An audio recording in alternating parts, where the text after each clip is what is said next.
Brian, little update, and I suppose the biggest story of last week was that the club are going to pledge to safe standing. There's quite a few stories last week, Jack. A couple of signings as well.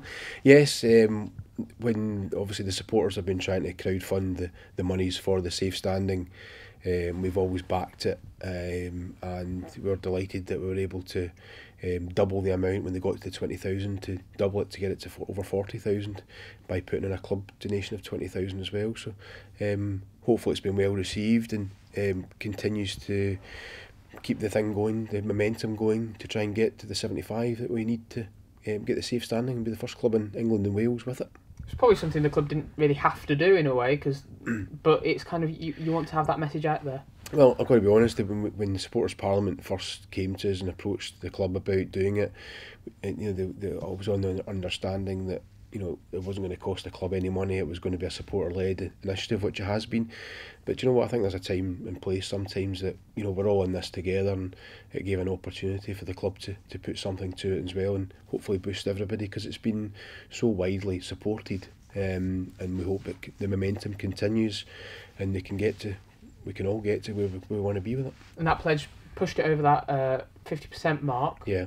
Are you happy with where it is at the moment? Yeah, I think genuinely, I think there's a number of things in the go just now. It is coming in. I think it's always slower than you always expect it to be. I've never been involved with something like that before. It's very difficult to gauge. I think there's still people from other clubs supporting it as well. And over the next couple of weeks, we'll certainly be trying to keep pushing it again and try and collect as much as we can and get it over the line as soon as we possibly can. Because I think a lot of people thought maybe this was going to happen overnight, but these kind of things just don't happen like that. I don't think it quite works that way. I mean, 75,000 doesn't sound a lot, but it actually is.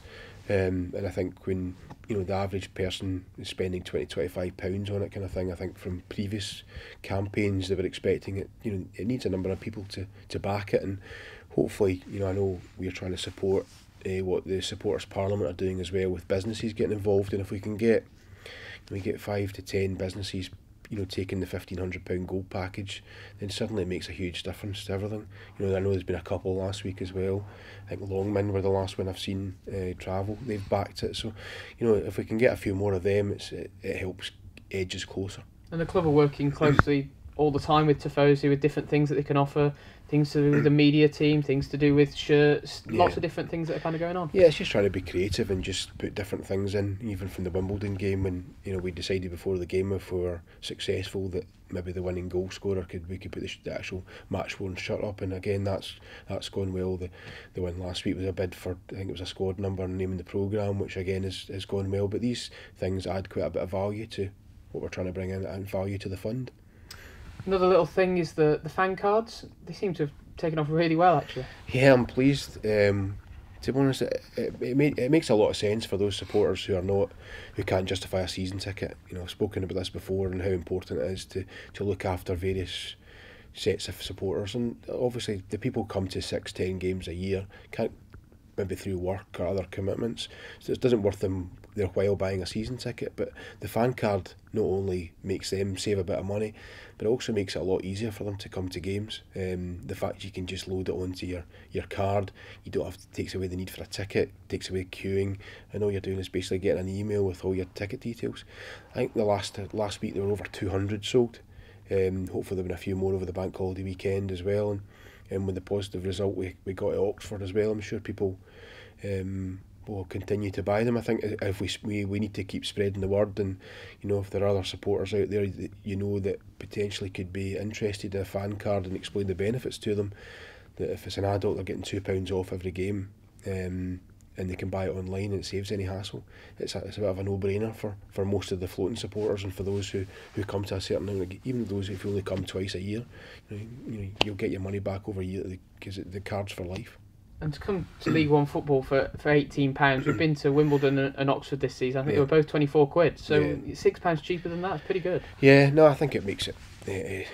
Hopefully it's a good deal for our supporters, and looks after those who are coming, and it also it's paying back a bit of loyalty as well. So although it's not as cheap as the season ticket's obviously very cheap, but hopefully this is a middle ground that gives other supporters, as I say, who can't justify a season ticket, an opportunity to save some money. And keeping the flexi tickets as well, just for those people who've got used to buying that? Well, I think, it's all about having options for people.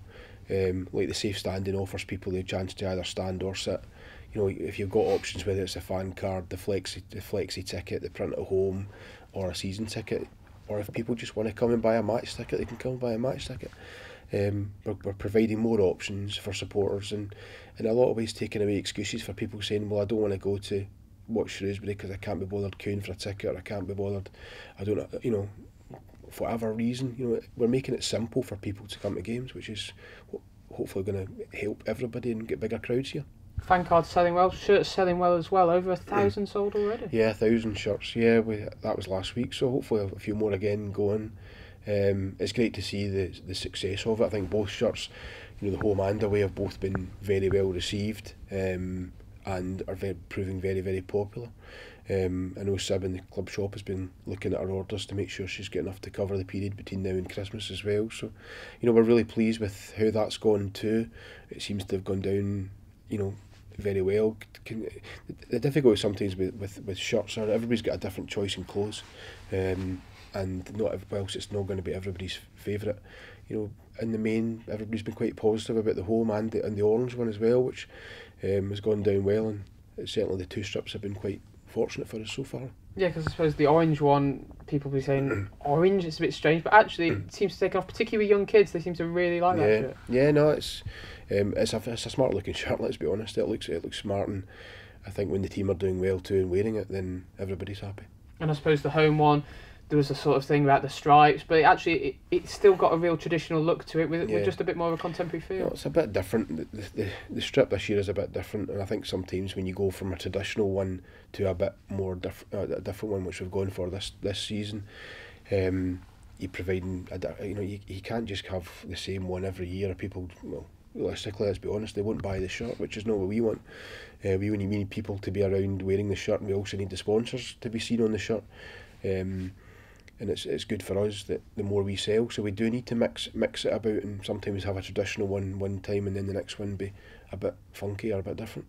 Looking at the squad then, Brian, we've had a really good start to the season, I think it's fair to say. Putting this squad together over the summer, have you been pleased with how it's gone? Yeah, I'll be delighted when the transfer window actually shuts this week. It's been a very busy summer, I've got to be honest with you. The number of players, I'm losing count how many players have signed, but yeah, I think we're all genuinely very content with where Paul and Chris have taken us. I think everybody can see that it's not just the players we brought in, but it's actually the performances that we're putting in. We're playing well in every game. You can't say we're not playing well and deserving, and even on Saturday, with a bit of luck, we could perhaps have won at Oxford. But then genuinely, I think we'd probably have taken a point before the game. But to come away, you're actually feeling disappointed that we haven't actually won at Oxford is just shows the turnaround. The players are a really tight bunch. The training grounds, I'm sure, helping, if I've got to be honest. I think going away to Portugal in pre-season, we backed Paul again with that by putting money towards that. And it's hopefully it's helped. It's very early stages. We're only at 4 games, but it's started well, and I think we're all genuinely quite pleased. Paul's praised the club, praised the chairman a few times now. 4 players, I think it is, that we've spent actual money on, physical money. Omar Beckles, Stephen Payne, James Bolton, John Nolan. There might be more. Yeah. That's off the top of my head. Yeah. Is that a bit of a change in sort of emphasis? Yeah, I think to be honest with you, Chairman and I have discussed this at length, and Paul as well. In our dealings with Paul, we want to back Paul 100%, and we feel we have backed him. Where we've had to pay a fee, we've had to pay a fee, but we felt that the money that we've spent hopefully will be money well spent. If you take John Nolan as an example, we paid a fee to Chesterfield, but he's been outstanding since he came. I'm not picking out individuals, but just an example, you can see from even some of the supporters' comments as well that everybody, you think, well, it's actually money well spent, and we've now created a team potentially that I think we've got a number of assets there. Not that I'm looking for them to sell them, certainly before Thursday, but you know, at the end of the day, you've now got a bit of value for what we're doing. You know, take even young James at the fullback coming in from Gateshead, he stepped up the levels. And I think we all trust Paul to bring in players, and that's why the chairman and I have backed him the way we have, and given him, provided the money for him to pay the fees that we have, and hopefully, but it's also building a team for the future as well. You know, you don't have to be a rocket scientist to work out, you know, where he's picking off players that we're having to pay money for, and trying to take them as long-term contracts as we can with our own players rather than relying on loans. The loan, there's certainly a market for the loans, and but it's amazing the number of players that Paul's identified in January who we've managed to eventually sign. John Nolan's one, Ben Godfrey's another. You know, these players that he's been trying to get since January, but we've stuck out and we've eventually got them. And most of them 2 or 3 year contracts as well. It shows that we're sort of building for the future as well. Well, that's what I mean by, you know, the investment we've put into the team. You know, it has to be a long term thing, and that's why you can see even, well, we've got Toto, we've got, you know, Omar and Stephen Payne as an example, John Nolan on longer contracts, because you're building basically a spine of a team there for future seasons, not just this season but for future as well. And I suppose that it's important to say that players will move on eventually, and it'd be good if we could get some money for them in the future. I think you all hope that. At the end of the day, if a player is attracting interest from elsewhere and going up to a higher level, then that's good for the club, because hopefully, you know, we get the right money and get recompensed for our investment as well. But because you want players to come here and be ambitious, excuse me, you want them to come here with the right attitude, and any player who wants to come and is ambitious is the right type for this football club. We don't want to sell them. Yeah, we're in a good place just now, but at the end of the day, you know, there might come a time that if they're doing well and the right money come in, then you've obviously got to look at it. And is a lot of this to do with sort of trusting the manager? Is there a real trust in what Paul's doing here? Definitely, and there's no doubt about that. Every single, I think, even from Toto coming in, I take it back to when we first met Paul, and he wanted to take Toto from Hartlepool, and there was a fee involved with that, obviously, and it was like we were kind of like taking somebody from Hartlepool and looking at their position in the league at the time. But I think every single player that's come in here has done really well and probably exceeded everybody's expectations, and I think we wanted Paul to feel that we're 100% backing him, and I know for a fact that he does feel that we have backed him 100% by providing the money that's been provided for the transfer fees, because certainly I've never had a window before I've spent so much money. And a couple of days left. What were we sort of expecting maybe in the last couple of days of the window? God, I mean, I thought we were finished, and then I spoke to Paul last night for about half an hour, 40 minutes on the phone, and we talked about various things. I think there'll be, if I'm honest, I think there'll be some movement. There always is. Probably on Thursday about 10 o'clock at night whenever it shuts. But now we're looking forward to Friday morning and it being closed. But you know, obviously there are players there as well who are maybe not going to be playing, so it's important that we try and move them on as well, potentially, that because players need to play football, and if they're not playing football at Shrewsbury, then you know sometimes it's better to try and get them out somewhere, whether that's on loan or permanence. Whether Paul then wants to dabble again, we'll review that as the week goes on. And finally, Andy Jones is moving on from the academy. Why is that? What's the situation there?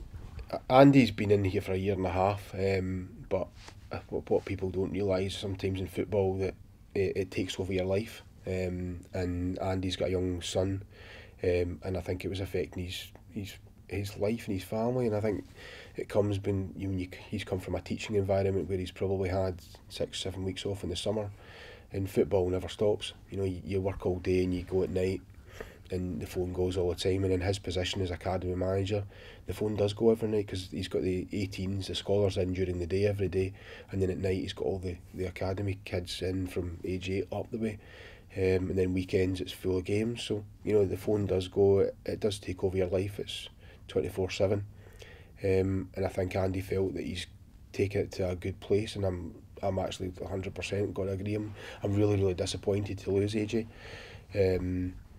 but hopefully what he's done in the year and a half has built a stronger base for us. Eric, our head of coaching, is going to be taking over the role, and and we're going to restructure slightly as well. So there'll be a couple of job adverts going out for the head of coaching and another one as well. So they just try and restructure it. But I think, to be fair to AJ, he's done brilliantly. He's taken the academy on a real further step, and the whole philosophy and the work he's put into it, are probably it's probably the envy of a lot of other clubs. When I look at some of the documents that he's produced, I know that EFL were out last week and said it's probably one of the best documents that he's seen. So no, it's disappointing, but you know what? I'm pleased that he's come in for a year and a half, and we've had that benefit of somebody's coming in who's done really, really well and taking the academy a step in the right direction, or a few steps in the right direction. And I'm sure Eric, who's worked with AJ over the last few months, will know how it works and continue to take that forward. And hopefully AJ will still have a role to play somewhere within the academy. I think he's quite keen to go back to his teaching. And if that happens, then hopefully he'll have some free time that he can still be involved in the academy in some way. Because of course, I think it was 6 scholars last year who signed professional deals, and that just shows some of the great work that he's done. Yeah, no, definitely. I think he's worked. He's a Shrewsbury boy, and he's worked very, very hard to make sure he's one of these guys that can't say no to anybody. So he's worked really, really hard to make sure that everything was in place, and obviously he's worked hard with the boys as well, and to get those 6 to become in the first team squad, and even getting them out on loan. A couple of them he's been involved with that too. So he's a football guy, so hopefully he'll continue to be involved with the club in some way. And looking at Eric's background with the FA of Wales and Swansea, he's the perfect man to fill in, isn't he? He's got good experience of that. Plus, obviously now knows the how the club's set up. He's a local guy as well, so I think he has got good experience, as you say, from the FA of Wales and also Swansea as well. So hopefully it gives a bit of continuity to the academy, and nobody should be too concerned. And the academy remains a real priority of the club, doesn't it?